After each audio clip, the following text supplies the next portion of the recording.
Hi, in this video, I wanted to look at some of the applied problems from section 3.4. And just so you know, we are only going to tackle objective A in section 3.4, which says to solve applied problems involving total value and mixture using systems of two equations. We're not going to look at objective B about motion problems right now. Here's that good old reminder of our steps to problem solving. Familiarize, we'll define two variables, translate to a system of equations, solve, check, and answer in a sentence. First, let's think about total value problems. And just so we have an idea of what they mean by total value, I have a couple of just simple questions here.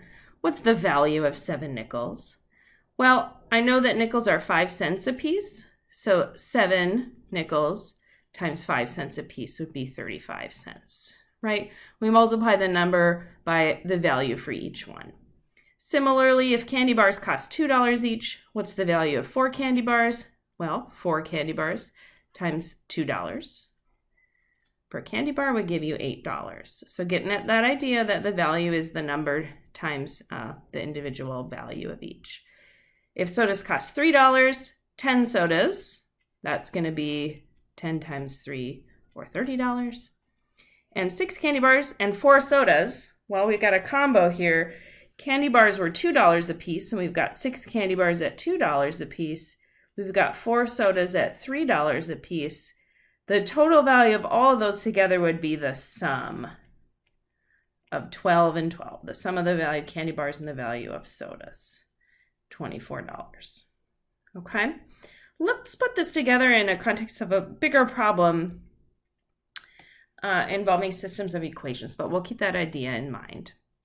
Karen bought some large frames for $15 each and some small frames for $8 each at a closeout sale. If she bought 22 frames for $239, find how many of each type she bought. Okay, so there's a lot to think about here as we try to familiarize ourselves with this problem. We want to know how many of each type she bought, and we've kind of been in a routine of turning around what we're asked for into our variables, our unknown values. Let's think about how many of each type she bought. The two types are large frames and small frames, so maybe we'll define our variables to be L and S. Remember, I want to be careful how I define this. L isn't large frame because large frame isn't a number. It's the number of large frames.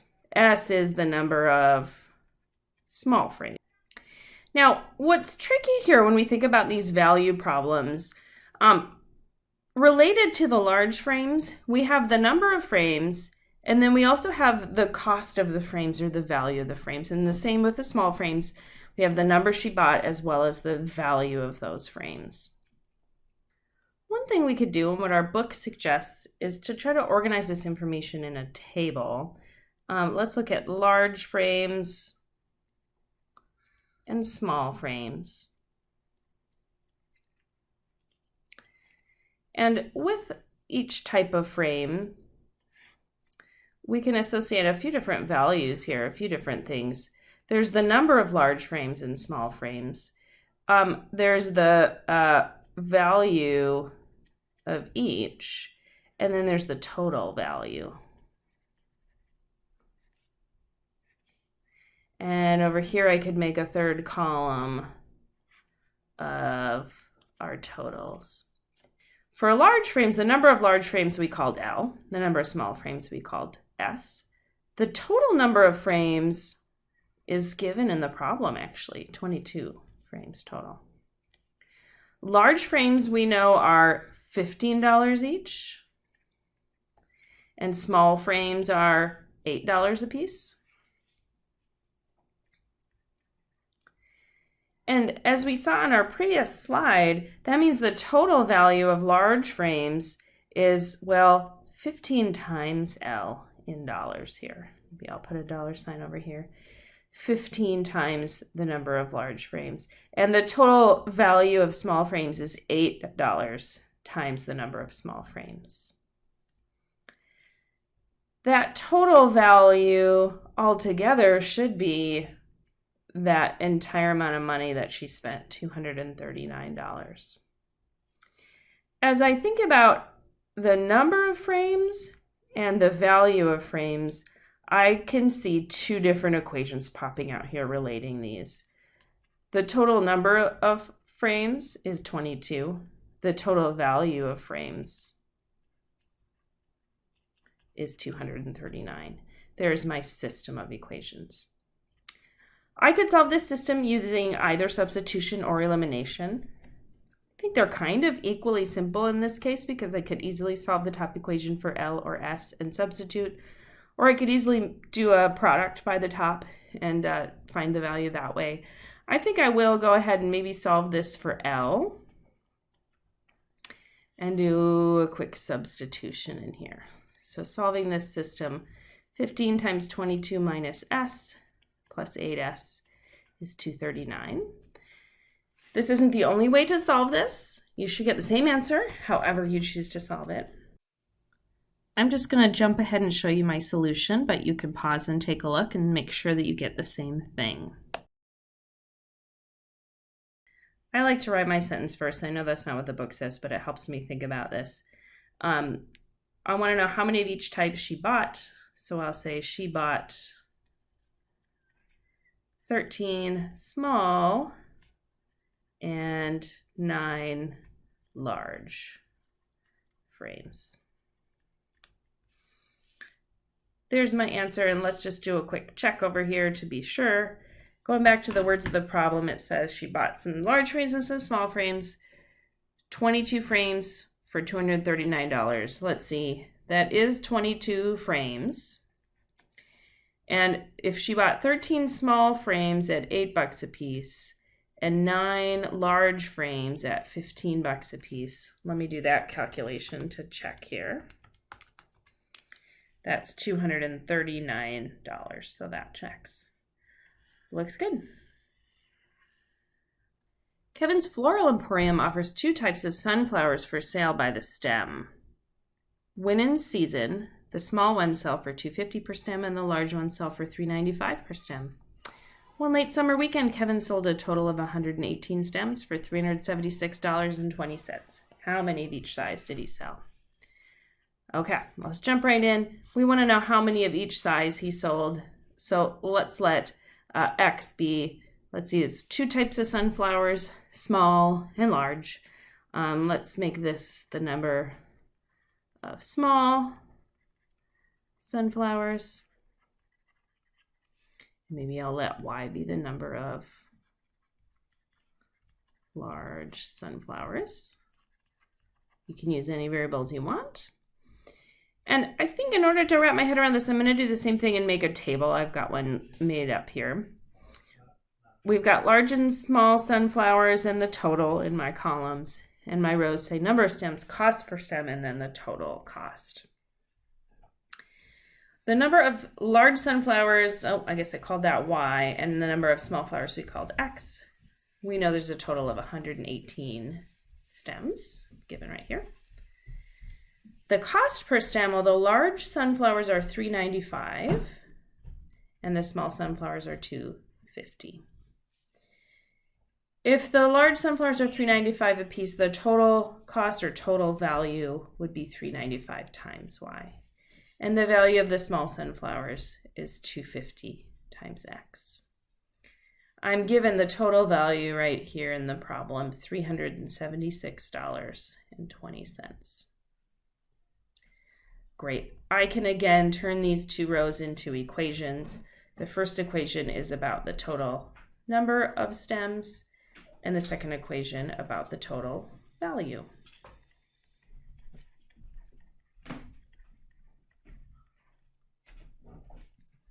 Great. Let's solve our system. I'm going to write my solution. You can pause and take a look, and hopefully we got the same thing. Let me see if I can write a sentence here. I'm going to read the question again. How many of each size did he sell? I'll say he sold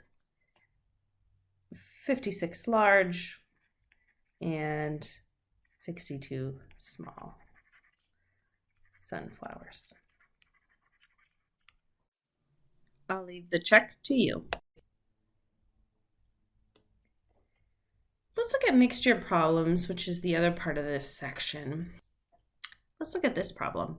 The coffee counter charges $18 a pound for French roast and $16 a pound for Sumatran.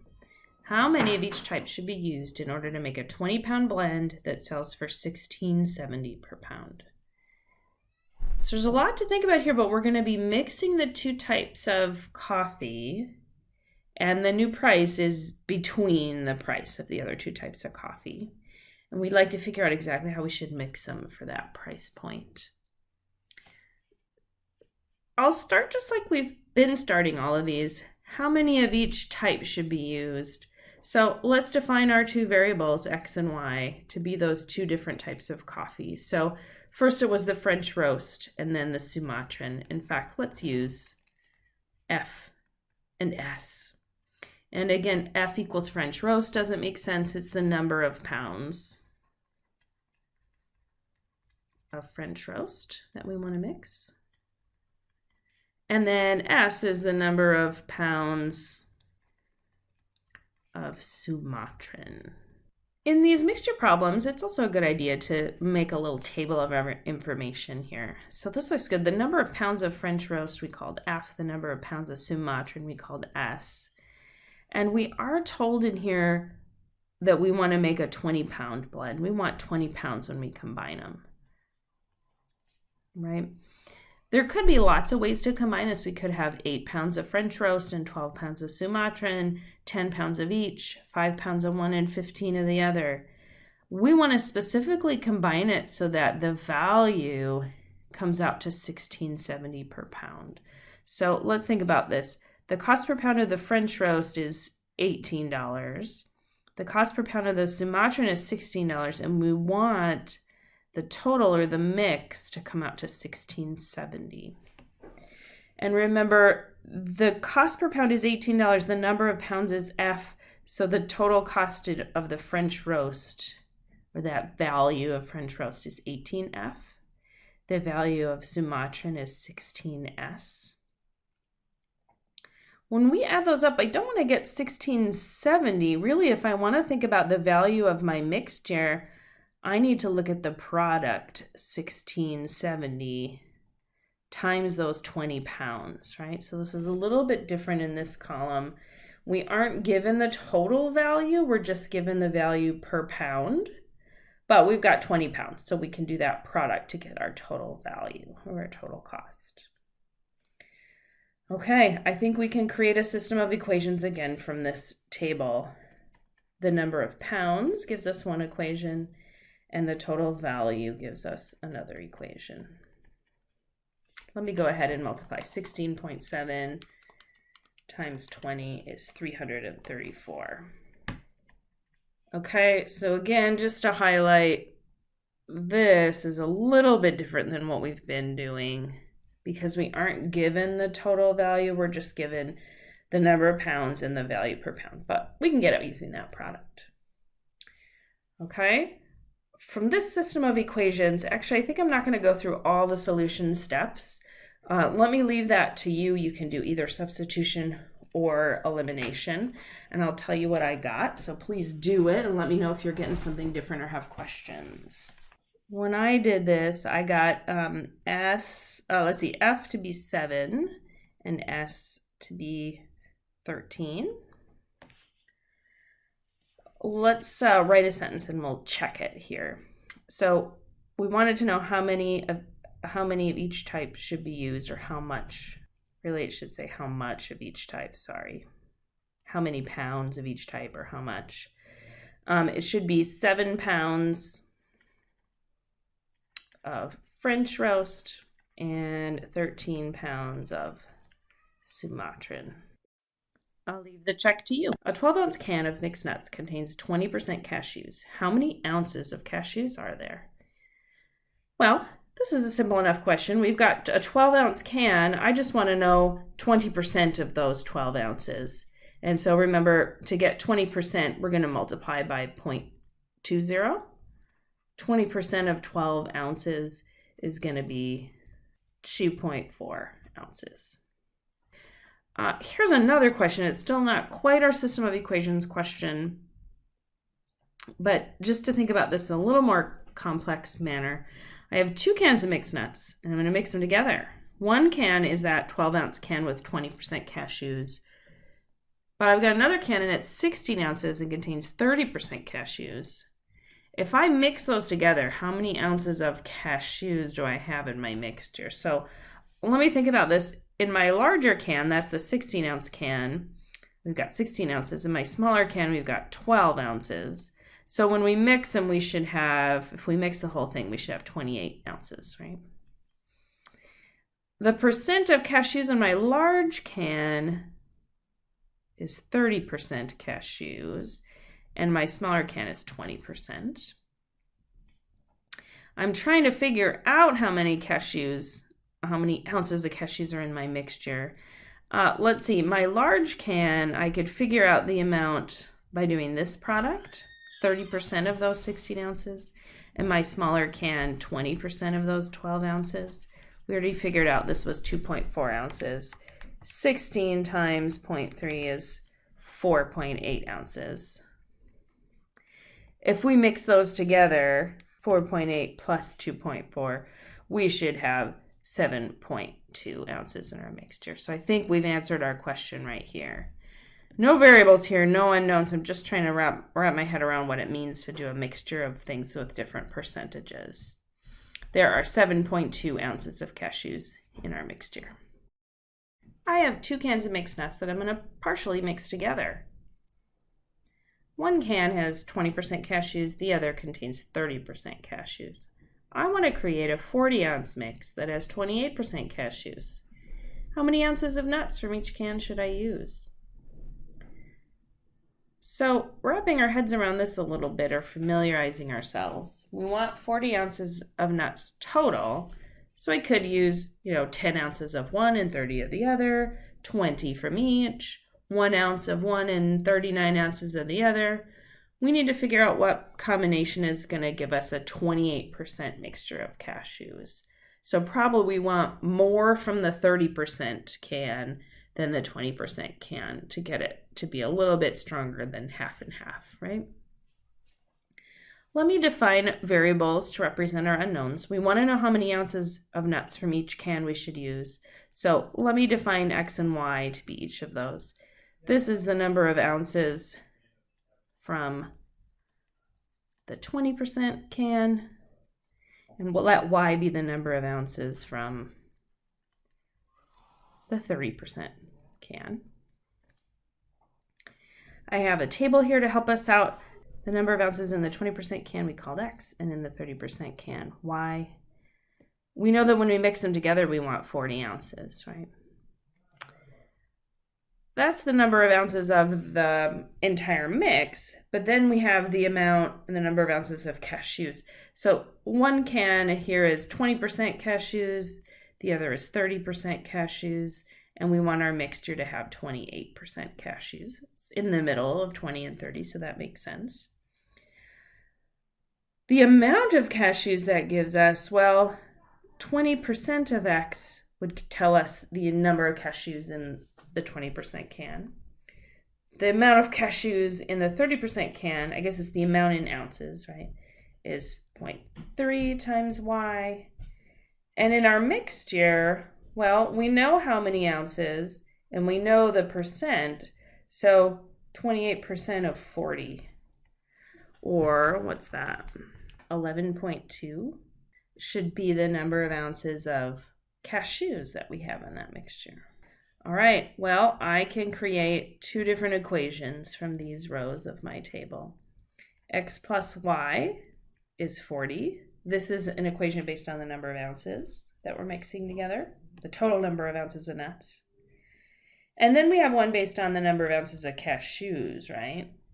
20% from the first can, 30% of the second can, and that should equal 11.2, the number of ounces of cashews in our mixture. Okay, I'm going to leave it to you to solve this.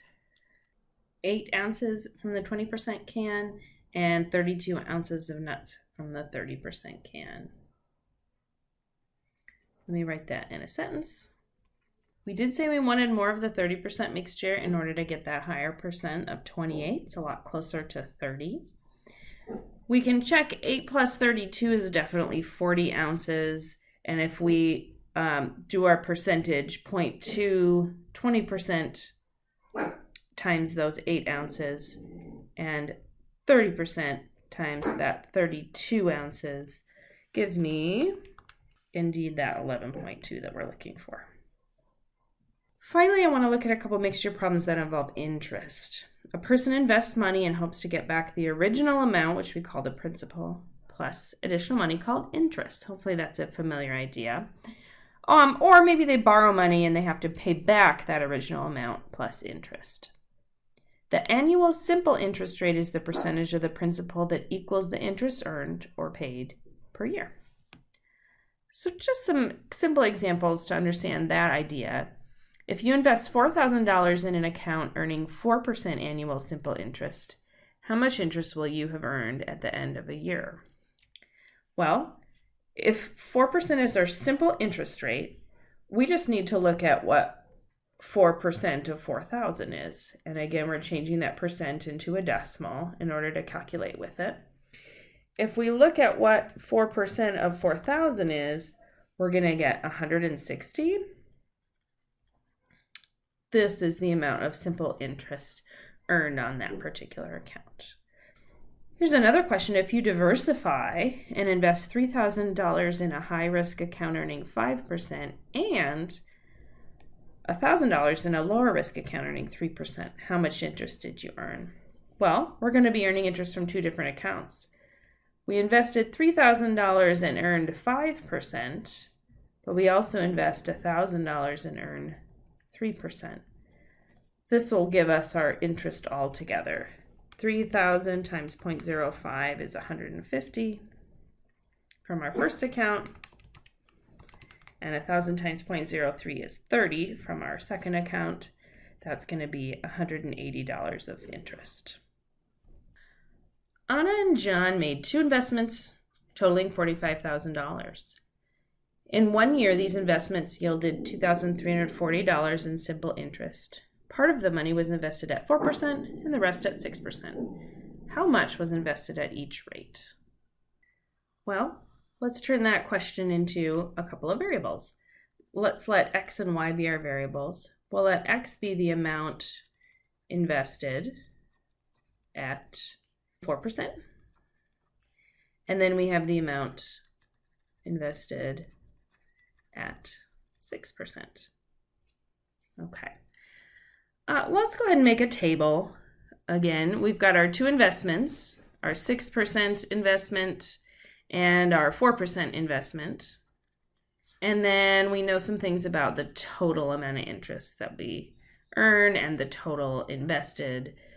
So we have our principal, we have our interest rate, we have our amount of interest. At 6%, we invested Y dollars, X dollars at 4%. We know the total investment was $45,000. So we have one row all about our initial investment. This is at 6% and 4%. So the amount of interest we earn on our 6% investment is 0.06 times the amount we invested, Y. And similarly, here we have 0.04 times X. The total amount of interest we're given directly here, $2,340. Once again, I can create a system of equations out of these two rows. X plus Y is my total principal investment. My interest gives me the second equation. All right, I'll leave it to you to solve this system of equations.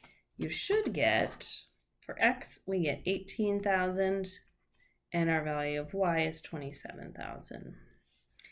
This means if we answer the question, how much was invested at each rate? Well, X is the amount invested at 4%. So I'm going to say $18,000 was invested at 4%. And our 27,000, that's our Y value, is the amount invested at 6%. If we do a quick check on that, well, we know we invest a total of $45,000. If we add these, we indeed get $45,000. And the amount of interest is going to be, well, 18,000 was invested at 4% and 27,000 at 6%. If I check this, I indeed get $2,340 in interest.